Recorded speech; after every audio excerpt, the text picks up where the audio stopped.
Hello friend, welcome back. In this video, I want to discuss about iterating an array. That will be like as if with the for loop, we can traverse it with the for of loop, and also I want to share another method as a for each loop. Okay, I want to do like right now I want to remove everything. Okay, so from here I want to remove everything. Here I want to declare one of the array. Okay, I want to declare one of the array in here. So right now that will be not needed, and I just take one of the variable. Okay, I take one of the constant variable as a numbers. Okay, numbers, and also better I want to make it that will be as a iterating in array. Okay, that is iterating in array. So I take one of the constant variable, there is a numbers variable. Here I want to pass on the array value like is a 1 and then 2 and then 3 and then 4 and then 5. Okay, so here I simply pass 5 of this array element data, which is totally fine. So now if you want to visible it, you can visible it with this number. So right now we don't need this. I want to traverse all the data with the for loop. So if you want to get that by the for loop, what exactly you have to do? That is our for. Okay, there is a for loop. Here I will simply start it. I take one of the variable. I just name it as the index. Okay, I just name it as index. So from where exactly that will be started? So that is one of the array data. Remember, and into this array data, as I told you before, that will be started from to the 0. So I want to restart it, initialize with the 0. Okay, and then I want to get, that means how many times that will be run. So here I want to do that will be started from our first element, and it should be just simply go to our last element. So for the reasons here we have to get that out by the length. I want to take our this index, that means that will be initialized from to the 0, and then that will be less than, okay, that will be less than our length. So if you want to access that length, what exactly you have to do with this number? There is another property, as I told you, as a length, right? There is a length property.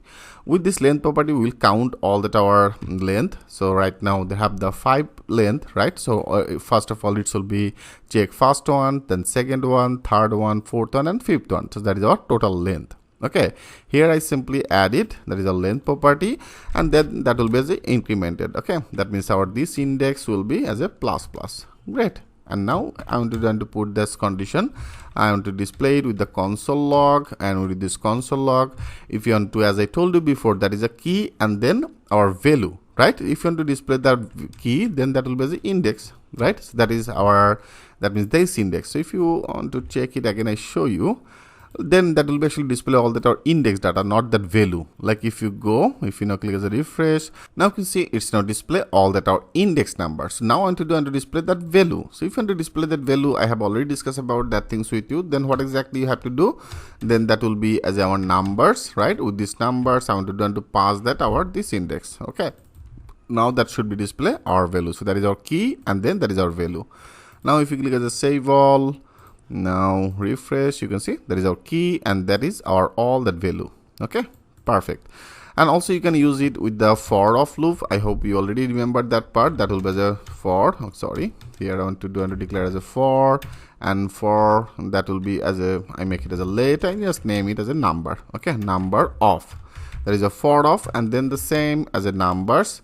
There is a numbers, our array. I take that things with this variable, and then here if you want to display that index, then what exactly you have to do? There is a console, and then the log, and console log, I want to display all that our value. I get that things in our number, so that is our number. I want to display the number. Now that should be display all that our value, right?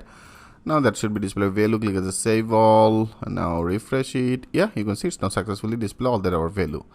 So there is a for loop, and then also there is another one as a for of. And now I want to discuss about another one, that is for each. Okay, so here if you want to use it, that will be as a number, that means our total variable array, all that value, and then the for each. Okay, so that is a for each method. Here when you use that for each method, we have to call one of the callback function. So that is our callback function, and into this callback function area, here I want to pass our number. Okay, that is a number.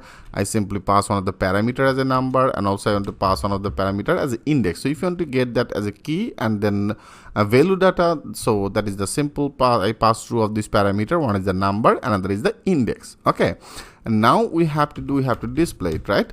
So here I want to display, there is a console and then the console log, and with this console log here I want to pass that our number.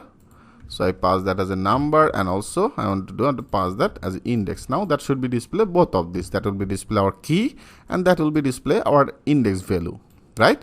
Now if you check it, always better use that semicolon. Okay, it's okay, but right now I want to do this best practice is used to semicolon.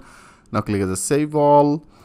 Now refresh it. You can see that is our value is display, and also is display our indexing value.